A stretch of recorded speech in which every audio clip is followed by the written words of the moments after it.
12 ভাই বোনের বড় সংসারের চতুর্থ সন্তান রাজবাড়ির পাংশা থানার কালিকাপুর গ্রামের মনসুরুল করিম। ছোটবেলা থেকেই রঙের খেলায় মেতে উঠতেন। চারুকলা চট্টগ্রাম বিশ্ববিদ্যালয়ে পড়িয়েছেন দীর্ঘ 39 বছর। 21 পদকসহ পেয়েছেন অসংখ্য পুরস্কার। গ্রামের প্রকৃত রূপকে, সৌন্দর্যকে অনুধাবন করতে শহরকে সম্পূর্ণ বিদায় দিয়েছেন। পাড়াগায়ে গড়ে তুলেছেন বুনন শিল্প পরিসর। স্থায়ীভাবে এখানেই বসবাস করেন এই শিল্পী।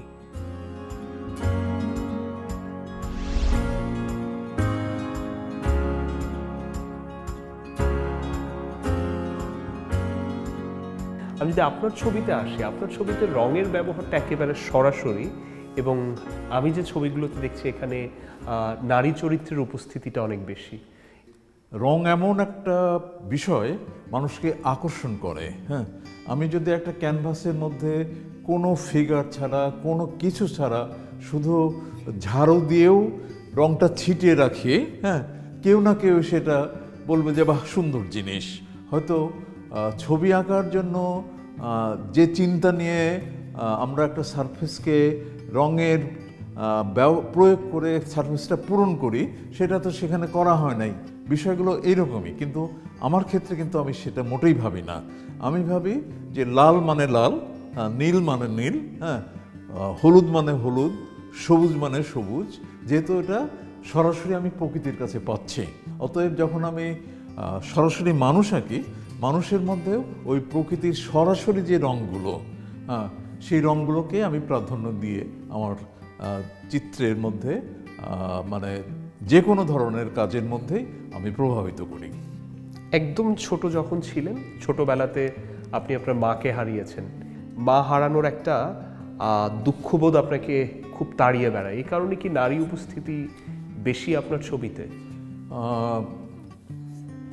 ঠিক ওইভাবে বলা যাবে না। নারীর প্রতি মায়ের কারণেই সরাসরি আমি মানে দুর্বল, এটা বলা যাবে না। তবে আমি মায়ের কোনো স্মৃতি যেহেতু আমার মনে নেই, যেহেতু আমি একেবারে শৈশবে আমার মাকে হারিয়েছি, যে ধরনের মহিলার যে আদলই আমি দেখি না কেন, সেটাই মনে হয় যে আমার মায়ের আদল বোধহয় এরকমই ছিল, বা আমার মায়ের আদল হতো এত ফর্সা ছিল, কিংবা আমার মায়ের আদল হতো আমার মতো এত কালো ছিল। এই বিষয়গুলো আমার মধ্যে কাজ করে। ছোটবেলা আপনি দাদির বাড়িতে ছিলেন? হ্যাঁ, আমি ছোটবেলায় দাদির কাছে মানুষ হয়েছি।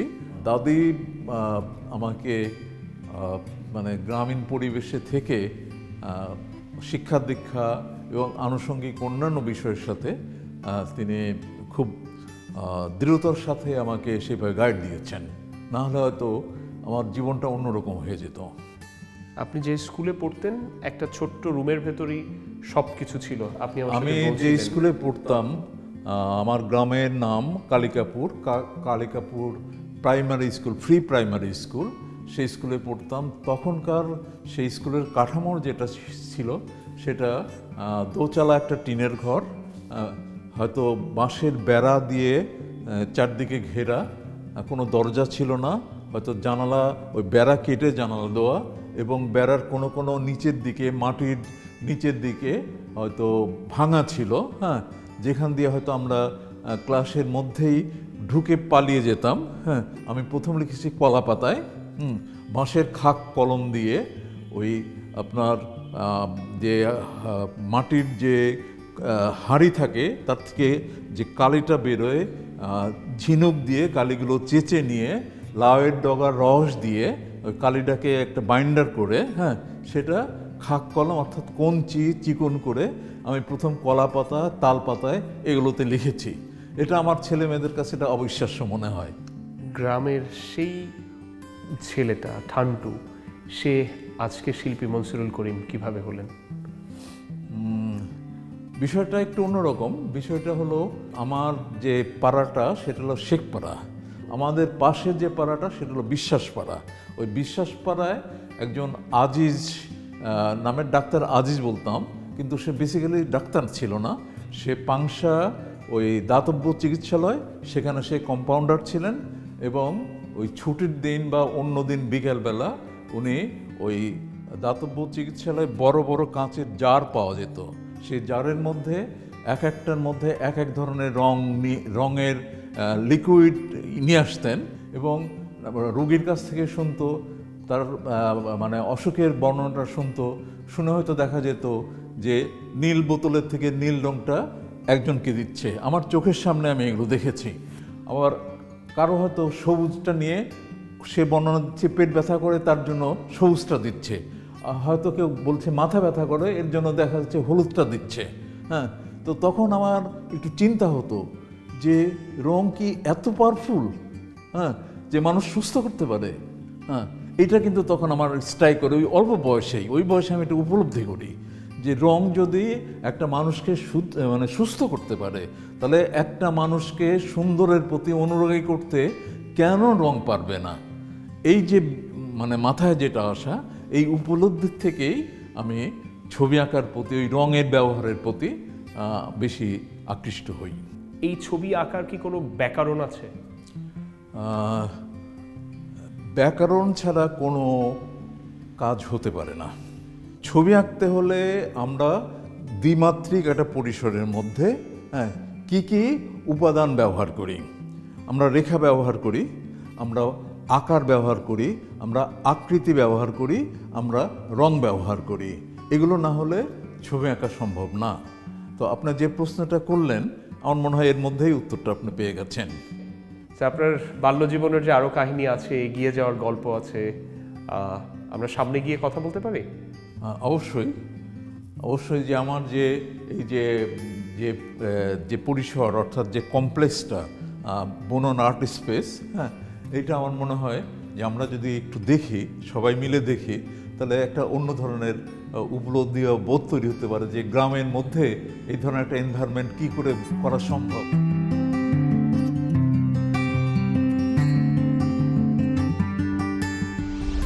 বন্ধু হিসেবে খুবই ভালো এবং ও একটু দুরন্ত প্রকৃতিরও ছিল। খেলাধুলা করতো, ফুটবল খেলতে পারতো, তার কথাবার্তা, ছবি আঁকা, বাড়িতে আমরা চলাফেরার মধ্যে স্কুলের খাতা টাতাগুলো দেখতাম আমরা, এবং আমরা বলতাম যে ছবিটা এঁকে দাও আমাদের একটু। এই গাছ এঁকে দিত, ফুল এঁকে দিত, পাখি এঁকে দিত। তখন তো ছোটোবেলার থেকেই তার একটা ন্যাক ছিল এই ছবি আঁকার উপরে। এই ছোটোবেলায় আমরা যখন স্কুলে পড়ি তখন তারপরে যখন স্কুলে পড়ে তখন ওই স্কুলের ম্যাগাজিনেরও কিছু এ করে ওই কভার পেজ করে দিত। স্যাররা বলতে এই তো ভালো আঁকে, এর দিয়ে করিয়ে নাও। কয়েকটা বছরের মনে হয় ওই স্কুলের কভার পেজও ওর করা আছে।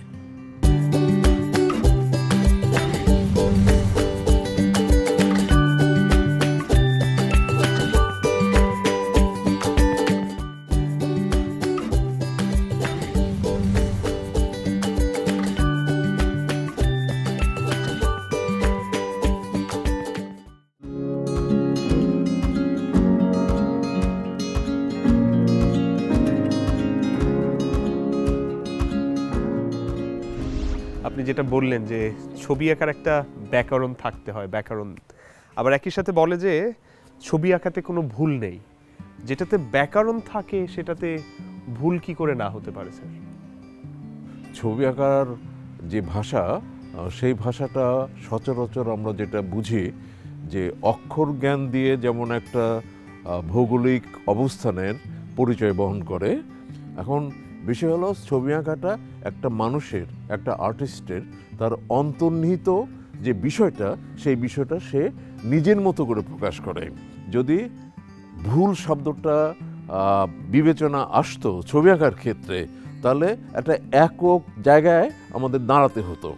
একজন শিল্পীর জীবনে প্রেম, ভালোবাসা, বিরহ, এটা কতটুকু শক্তিশালী তার শিল্পী হয়ে ওঠার পেছনে? আপনার চিন্তায়, আপনার কাজে নারী উপস্থিতি এবং ব্যক্তিগত শিল্পী হিসেবে আপনার জীবনে প্রেম, বিরহ এটা কতটুকু ছিল? যখন স্কুলে পড়তাম, তখন যে মানসিকতা, সেই মানসিকতার একটা গণ্ডি ছিল, একটা সীমানা ছিল। সেই সীমানার উপর নির্ভর করে হয়তো কারো প্রতি দুর্বল হয়েছে, এবং সেই দুর্বলতা হয়তো টেকেনি, কিন্তু আমিও দুর্বল হয়েছি, সেও দুর্বল হয়েছে, কিন্তু আমাদের যাত্রাপথে এই দুর্বলতাটা বেশি দিন রান করতে পারেনি। 65-এ আমি আর্ট কলেজে ভর্তি হওয়ার জন্য অ্যাডমিশন টেস্ট দেই, আমি চান্সও পাই, কিন্তু আর্থিক কারণে আমি ভর্তি হতে পারি নাই। পরে 67-এ গিয়ে আবার আবার আর্ট কলেজে ভর্তি হওয়ার জন্য চেষ্টা করি এবং সে বছর চান্স পাই। তখন মরিয়া হয়ে আমি আর্ট কলেজে ভর্তি হই। আমার যেহেতু আর্থিক দৈন্যতা ছিল, আমি ভয় পেতাম যে এই সময়টার মধ্যে যেহেতু আমি স্টাডি করছি, এই সময়টার মধ্যে কারোর সাথে যদি আমি জড়িয়ে পড়ি তাহলে হয়তো আমার কাজের বিঘ্ন হবে এবং আমার ছবি আঁকা হয়তো যতটা স্বতঃস্ফূর্তভাবে আমি করছি সেটা আমার পক্ষে সম্ভব হবে না। অতএব মানে ওই দরজাটা আমি বন্ধ করে দেই সোজাসুজি। কিন্তু আমরা জানি যে আপনার স্ত্রী খুকু ভাবি, আপনি যেটাকে বললেন যে একটা গ্যাপ, হ্যাঁ, তিনি কিন্তু খুব সচ্ছল পরিবারের মেয়ে ছিলেন, প্রগতিশীল ছিলেন। তার সাথে যখন আপনার প্রেম হলো, মন দেয়া নেওয়া হলো, তারপর আপনারা বিয়ে করলেন। আমার বিয়ে হওয়ার পরে তার সাথে প্রেম হয়েছে। যে আমি উদীচী করতাম, উদীচীর বিভিন্ন প্রোগ্রামে যে রিহার্সেলগুলো হতো স্বাভাবিকভাবে আমি সেখানে উপস্থিত হতাম। ওর পুরা ফ্যামিলি বোনরা সবাই উদীচীতে ওই গান গাওয়ার জন্য যেত। সেই সুবাদে পরিচয়। আমার সহপাঠী বন্ধু চন্দ্রশেখর দে, তার বোন মায়া দে, আমি তখন যেহেতু চট্টগ্রামে গিয়ে একেবারে একা হয়ে যাই, আমার কোনো শেল্টার নাই, কোনো থাকার জায়গা নেই, একটা লোকের উপর আমি নির্ভর করতে পারছি না, একাকিত্ব আমাকে সাংঘাতিকভাবে পেয়ে বসছে। এই যে বিষয়টা, তখন সেই আমার বন্ধুর বোন সে চিন্তা করলো যে ঠিক আছে, ওকে যদি একটা বিয়ে দিয়ে দেই এই সময়ে, তাহলে বোধহয় ভালো হবে।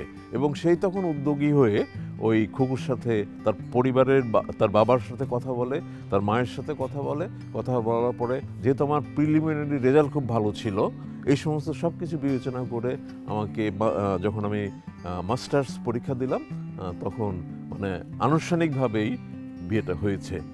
আপনি চট্টগ্রাম বিশ্ববিদ্যালয়ে লম্বা সময় পড়িয়েছেন, আপনি চারুকলার চেয়ারম্যান ছিলেন, আপনি বিভিন্ন ধরনের স্বীকৃতি পেয়েছেন, 21শে পদক থেকে শুরু করে দেশে এবং বিদেশে অনেক ধরনের স্বীকৃতি পেয়েছেন। একজন শিল্পীর জন্য বেড়ে ওঠার ক্ষেত্রে এই স্বীকৃতি, পুরস্কার, এইটা কতটুকু দরকারি? আমার মনে হয় যে একজন শিল্পীর জন্য এই পুরস্কার বা অন্য ধরনের যে অ্যাচিভমেন্টগুলো হয়, এটা আমি যদি এইটার উপরে নির্ভর করে পড়ে থাকি তাহলে আমার দিয়ে আর কিছু হবে না। এটা আমার একটা উৎসাহ দেওয়ার জন্য এই বিষয়গুলো কাজ করেছে। এই বয়সে আমি কমপক্ষে ডেলি 6 ঘন্টা থেকে 9 ঘন্টা কাজ করি। কারণ এটা হলো ওই যে আমি 21শে পদক পেয়েছি, আমি মানে ইন্টারন্যাশনাল ট্রাইনালে গ্র্যান্ড অ্যাওয়ার্ড পেয়েছি, আমি এশিয়ান বিয়েনালে গ্র্যান্ড অ্যাওয়ার্ড পেয়েছি। এই যে প্রাপ্তিগুলো, আমার এই প্রাপ্তির অবস্থান তো আমাকে ধরে রাখতে হবে, বরং সেই ধরে রাখতে হলে আমার বেটার দেন বেটার কাজ করতে হবে, না হলে এই প্রাপ্তিগুলো কিভাবে থাকবে আমার। আপনার পরিবার নিয়ে জানতে চাই। আমার 2 ছেলে 1 মেয়ে।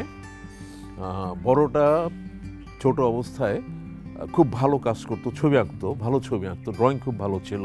যে ওর মধ্যে নান্দনিক যে বিষয়টা আছে এই বোধটার মধ্যে কাজ করে। আর ছোট ছেলেটা, মেজো ছেলেটা যেটা ছোট ছেলে, তার মধ্যে এর একেবারে উল্টা, তার চিন্তা চেতনা একদম ভিন্ন এবং তার মধ্যে অন্য ধরনের একটা কাজ করে। আবার আমার মেয়েটা কিন্তু খুব ক্রিয়েটিভ। সে ফাইন আর্টসে পাশ করেছে, MA করেছে চিটাং ইউনিভার্সিটি থেকে। রাজেন্দ্রপুর ক্যান্টনমেন্টে সে ক্যান্ট্রি স্কুলের ভালো পজিশনে আছে, যেটা সব দিক দিয়ে তার ভালো অবস্থান। আমরা চলেন ওদিকে, আরও অনেক কিছু দেখার আছে, আমরা সেটা দেখি, উপলব্ধি করি, কথা বলি।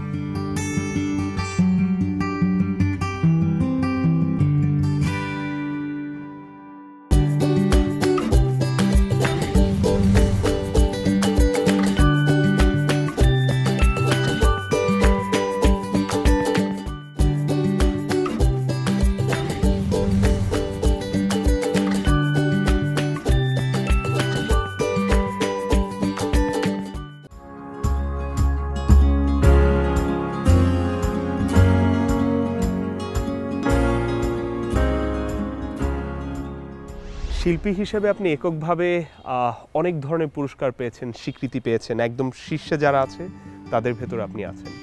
তারপরও আপনি একেবারে গ্রামে এসে থাকেন, পুরোপুরি এখানে বসবাস করেন কেন? আমি যখন বিশ্ববিদ্যালয় থেকে রিটায়ারমেন্টে গেলাম তখন আমি উপলব্ধি করলাম যতটুকু আমার অর্জন, এককভাবে আমার যতটুকু অর্জন করেছি, এই অর্জনটাকে অন্য কিভাবে কাজে লাগাতে পারবো। আমি তখন চিন্তা করলাম যে আমার নিজ এলাকার, নিজ বাড়ি, রাজবাড়ি, এখানে যদি একটা গ্রামের মধ্যে আমি একটা এই ধরনের বুনন আর্ট স্পেস যেটা আছে এই ধরনের একটা স্পেস তৈরি করি। এখানে যদি আশেপাশের ইয়ং ছেলেরা আসে, কিছু ছেলেমেয়েরা আসে, তারা সৃজনশীলতার সাথে সম্পৃক্ত হবে এবং যারা সৃজনশীল ব্যক্তি হয় তারা আমি দেখেছি তারা সচরাচর খুব খারাপ কাজ তারা করে না। এবং আমি মনে করি যে 20টা ছেলে যদি আমার কাছে ছেলে মেয়ে আমার কাছে আসে, তার মধ্যে থেকে আমি যদি 5টা ছেলে মেয়েকেও কমপক্ষে সুন্দরের প্রতি অনুরাগী করতে পারি, তাহলে আমার মনে হয় এইভাবে 5জন করে আমার জীবদ্দশায় যদি 20 জন 30 জনকে আমি সুন্দরের প্রতি অনুরাগী করতে পারি, আমার মনে হয় এই সমাজে বা এই পরিসরের একটা আমূল পরিবর্তন হবে। অতএব এই বিশ্বাস নিয়েই আমি বুননে এসেছি। আপনার কি কখনো মনে হয়েছে যে আমাদের চিত্রকর্ম যেটা এখানে কিন্তু আমাদের মাটির থেকে পশ্চিম কিংবা অন্য দেশের সংস্কৃতির একটা বড় প্রভাব আছে আমাদের এটা, তো এইটা নিয়ে কিভাবে কাজ করা যায়? আমাদের শিল্পের ভেতরে, আমাদের চিত্রকলার ভেতরে আমাদের মাটির প্রভাবটা কি করে বেশি আনা যায়? আমার গ্যালারিতে যে কাজগুলো দেখেছেন, হ্যাঁ, সেই কাজগুলো দেখবেন যে একটা ওয়ালের এক ধরনের কাজ, আর একটা ওয়ালে ভিন্ন ধরনের কাজ। একটা ওয়ালের কাজ আছে যেটা অনেকটা অ্যাবস্ট্রাক্ট, যেটা অনেকটা পশ্চিমা ধাঁচের কিছু কিছু কাজ কিংবা কারো প্রভাবিত হয়ে কাজ করা, এই ধরনের তাগিদ তার মধ্যে আছে। আর আরেকটা ওয়ালে দেখবেন যে আমি এই মাটিতে এসে রাজবাড়ি আসার পরে আমি এই এলাকার মানুষের জীবনযাত্রার যে বৈশিষ্ট্যগুলো, সেই বৈশিষ্ট্যগুলোকে কিন্তু আমি দারুণভাবে সেই ছবির মধ্যে তুলে ধরার চেষ্টা করেছি।